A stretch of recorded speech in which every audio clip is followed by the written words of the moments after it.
For today's Grim Adventure, we find ourselves in Los Angeles, California, where today we're going to be visiting the Grammy Museum because they have a Selena pop-up exhibit. The exhibit here in LA at the Grammy Museum is called Selena, From Texas to the World. And we thought for sure we were going to miss it before we left the country, but they actually extended it to May 11th. We're excited. We love Selena. At this point in our career, we've done quite a few different videos on Selena, so every chance we get, we have to do it. And this is right in our hometown. And here's the advertisement for it: Selena, From Texas to the World, extended to May 11th, 2026. Of course, you can scan that code and get tickets at GrammyMuseum.org. All right, let's go inside. So if you do find yourself coming here to the Grammy Museum, just know that it's not very big. So these are kind of like pop-up displays, pop-up exhibits. Like this one here, obviously for Selena, which they extended it till May 11th. So before we left the country, we had plenty of time to come check this out. So, wow. So we've seen this before at the Families Museum because we actually did a big video on the Families Museum. It's nice to see it again. This is her purple jumpsuit from her performance at the Houston Astrodome in 1995. From the shoes to the actual jumpsuit itself, beyond beautiful in all the detail.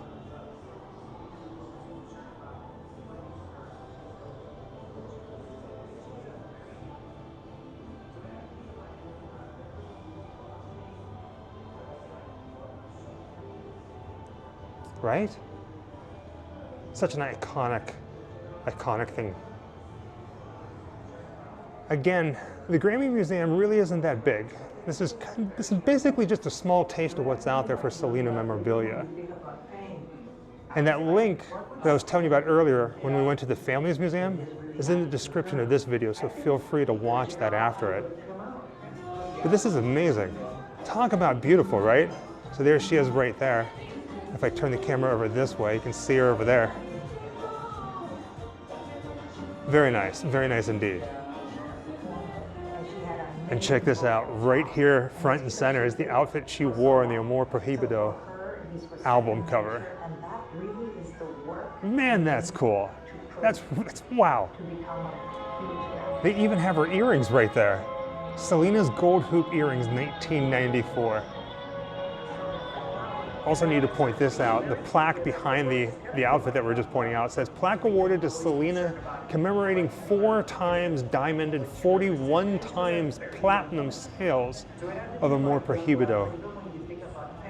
It's been a long time since we've been to the Families Museum, and I'm sure that they had these there. I don't really remember it. I have to go back and watch it. But this is the white outfit that she wore at the Houston Astrodome in 1994. Gosh. And right next to it is the picture of her actually wearing it. And that really is the work you need to become a huge, massive star. Look at these boots. Something else indeed. You can imagine them swaying whenever she's walking. We've actually done a couple different videos on Selena and her boutique in Texas. And I don't really recall seeing this many hand-drawn fashion designs by Selena. They have 5 of them here. And I love that they're signed as well. I mean, look at this. You could just imagine her sitting down and just drawing them and dreaming about the future. Mexican Americans. I think she was really the first, and I think this was a something she absolutely loved. In the way her fans saw themselves. Right? Look at that. So it turns out Selena absolutely loved collecting eggs, like Fabergé eggs. And the placard here says that she got her very first one while on tour at Universal City Walk in Hollywood. And it was an ostrich egg, so I'm guessing that the egg on the left is that egg. This is one of the many guitars that was owned by Chris Perez, Selena's husband. And what makes this one extra special, it's a painting of her on it. And there they are on stage together with the guitar. You see this picture of Selena? Well, you guessed it, right here in the display case, right underneath it, is that same exact jacket You back up and take it all in. Signature song, and I love Look at that. Today, Oh all my these word. years later, you have someone like Selena's personal Bidi cell phone, 1994 to 1995. Look how massive that is. It's extraordinary, but it just also shows you Everything that's here is beyond beautiful. But what I think everybody's coming here to LA to see is this microphone that actually has Selena's lipstick stains on it. It's from her last performance at the Houston Astrodome in 1995. Took a while Wow. for other Latin artists to do it, because she really embraced who she was. You know, she was. They even have some of Selena's fan mail here on display. I have with her. When I think about her, I think about her. I envision her like that. This red outfit was worn on stage in San Antonio in 1994. Now that's just one of the display cases here at the museum. There's a whole other one that has a few other things in it. And I really love that it has this quote above it. It says, "Always believe the impossible is always possible." Selena. And of course, because this is a Grammy museum, they have some of her Grammys here. Hey, look at that one shine. It says the Lifetime Achievement Award, Selena. And then right above that, they have another one. It's Best Mexican American Album. God, they're beautiful. Here's another one of Chris Perez's guitars. No fancy picture on it this time, but it is a Fender Stratocaster. Let's see, played on the Amor Prohibido album, 1992. Also in this display case, they have AB's bass guitar and Suzette's snare drum and chair from her drum set. I mean, she was such a showgirl. An outfit that might stand out for the world.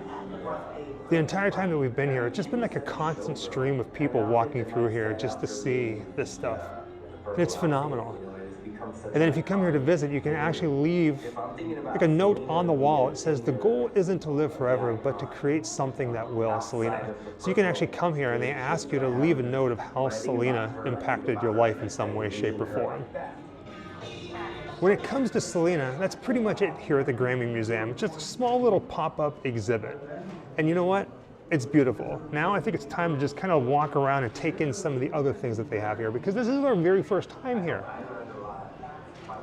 They have a whole wall in here dedicated to guitars throughout history. Man. I'm not going to really stop and take any of them in, because I don't think they're really anybody's guitar. They're just like from different time periods. But they're gorgeous, right?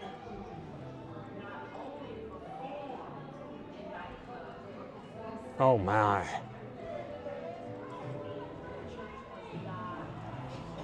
They even have some of Janet Jackson's outfits here. This one right here is from the Scream music video. The jacket's a replica, but the bra top and the pants are from the actual video. And then this outfit right here is from the music video, That's the Way Love Goes. I don't know about you guys, but when I think of Michael Jackson and some of the outfits he wore throughout his life, this one right here is up there. It says Michael Jackson wore this military-inspired jacket, complete with epaulets and sash, when he received a star on the Hollywood Walk of Fame on November 10th, 1984. Look at that thing. Something else Michael Jackson was known for was his sequin gloves. They have two of them right here. And this is really amazing to see as well. Just like the jacket and the gloves, there's like this weird baseball shin pad armor that he used to wear. These are them. And just like the other exhibits here at the Grammy Museum, it's really not that big. But here are two more of Michael Jackson's jackets.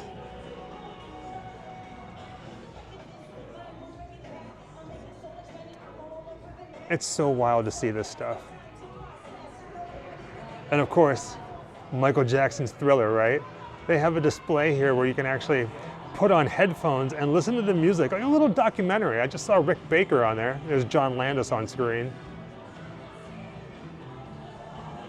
Jessica's having a blast over here. Look at her go.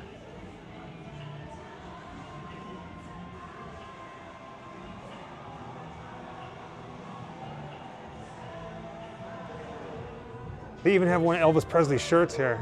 And all I can say is look at that pattern on that shirt. That's something else. Here's a dress worn by Whitney Houston from 1989 for the performance Hold Up the Light with her friends Bidi and Cece. And of course, here's a picture of her wearing it, performing.